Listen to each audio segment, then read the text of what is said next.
حمام بيتمسك كده، وتبدأي ايه تتخلصي هنا تقولي حلال الله اكبر، حلال الله اكبر، بسم الله، حلال الله اكبر. انا دي بايد واحده اهو، وانا برضو اهي اللهم صل على سيدنا محمد، اللهم صل على سيدنا محمد.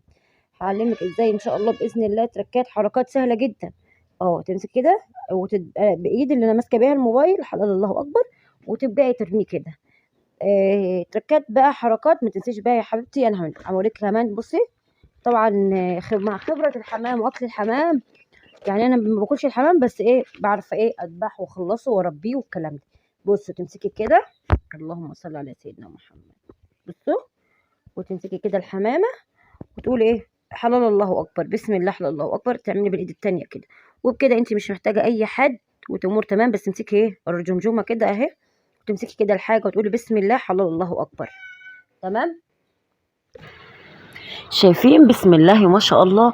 النهارده نزلت السوق مع عايزه اجيب جوز حمام وعايزه اجيب فرخه. النهارده نزلت بقى قلت الاسعار رخيصه وحاجات جميله. كومنت حلو ولايك، وطبعا مع قناه نوعات المطيوري احنا بنقدم الحاجات الجميله والحاجات اللي حلوه اللي تشرفك قدام ناس واهل جوزك وكل حاجه. نزلت بقى السوق اهو، ده السوق بتاعنا اللي كان قبل كده قال لنا نزلنا بقى السوق بتاعكم واسعار الفراخ.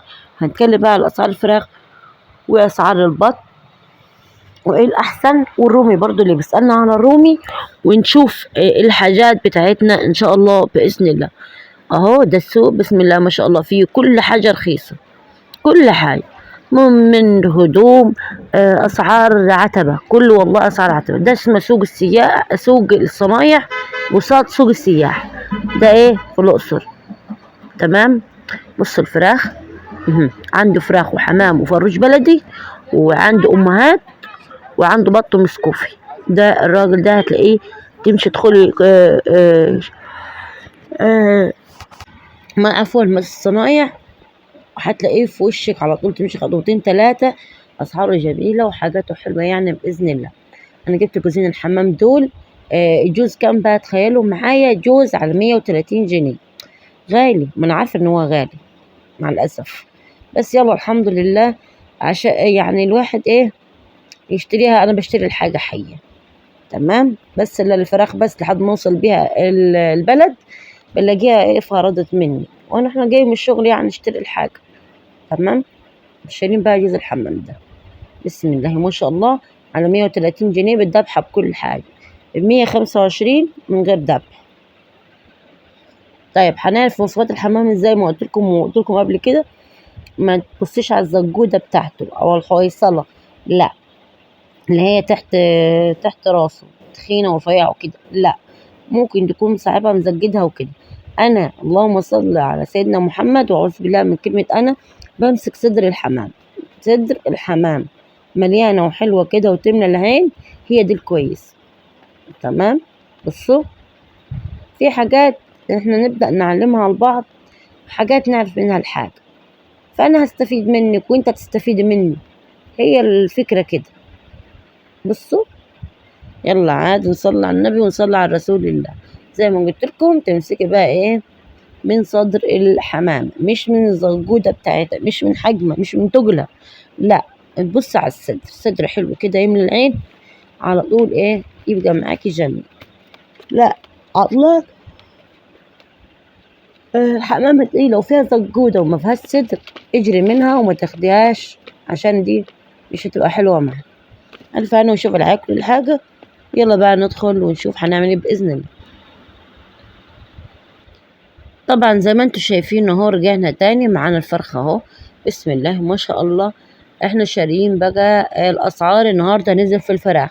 طبعا احنا هنجيب الفراخ دي اهو، سواء كانت بنعمل بانيه بنعمل طبيخ منها، العتاجي الأحسن.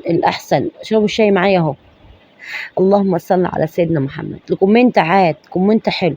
طيب انا لما اروح الرمل بتاع الرياش، ايه انضف فراخ اشتريها؟ هل الصغيره اللي ب 30 يوم اللي هي كلها متهرمنه، ولا ام سنه واكتر من كده؟ اللي عادل الفراخ البلدي اللي هي ما تجيبش ضعف لعيالك وتبقى تمام. والكلام ده برضو على نصيحه، مش هتلاقي حد يقولك الكلام ده، اللي هو الفراخ العتاجي، اللهم صل على النبي، دي لحد ما تبقى امهات ما بيدوش غير فيتامين رفع مناعة عشان بس يحافظ عليها، لان هي بيخلوها تبيض وتعمل. انا جيت فيها بيض على فكرة. تمام. دي فرخة الموبايل مش مديها حجمها. دي فرخة 5 كيلو. دي فرخة 5 كيلو اهو. دي عشان ما تموتش مني طبعا بجيبها ايه منضفة وجاهزة. طيب الكيلو كان على كام؟ بصوا يا جماعة، على 60 جنيه. كيلو على 60 جنيه، حلو جدا. ليه ده انت الكيلو كان ب80، سواء كبير صغير. لا نزل النهارده. اللي تابع تابع يا جماعة بورصة الفراخ. ولما تتابع بورصة الفراخ هتبقى انت الأولية هتعرفي وتشتري وتخزني. تمام. طيب انا بجيب فراخ بيضة. ما عندك بط؟ تمام، انا عندي بط، بس انا ممكن بعمل بانيه. اللهم صل على محمد. واحد بيعمل كنتاكي، فراخ كنتاكي، يعني ليها كذا ايه طريقة. اهو بعمل بيتزا بالفراخ. المهم لازم اخلي عندي الفراخ البيضة دي. واللي يقول واللي يقول ان انا هشتري الفراخ دي كده متربلة كده، ويعني متفلة زي ما بيقولوا كده. لا لا، مفيش الكلام ده. سواء والصلصة اللي هنيتك تبقى زي العسل. تمام. بصوا بصوا افتحوا مع بعض اهو. اللهم صل على سيدنا محمد. عايزه اوريكم البيض. بصوا انا هسيب على ما رجعت المنظر. بس ايه، بصوا البيض اهو دي. اللهم صل على النبي. ممكن نجيب 3 كمان 4، خليهم تبيض احطهم في السطح عندي اهو. بصوا البيض والله جميلة وتحفة، وهتوفري وحاجاتك تبقى حلوة. وناس كتير أوي سألتنا عليها. زي ما قلت لكم يا جماعة، تنزلوا سوق محطة، تركبي سرفيز محطة من بعد الموقف هنيكي. بس عشان معانا عربية. لا أنا ما بنزلش كده، باجي مش بعد مواصلات، عندي عربية. تمام، تبع جوزي. اللهم بارك، ربنا يزيد ويبارك. بصوا بيت اهو. بصوا انضف حاجة. بتيجي تنزلي عند تقولي له نزلني عند كوبري السياح، عند عند سوق السياح. هو سوق الصنايع وقصاد سوق السياح. تمشي خطوتين تلاقي الراجل بتاع ايه الفرنجي ده. تمام. وهو بسم الله ما شاء الله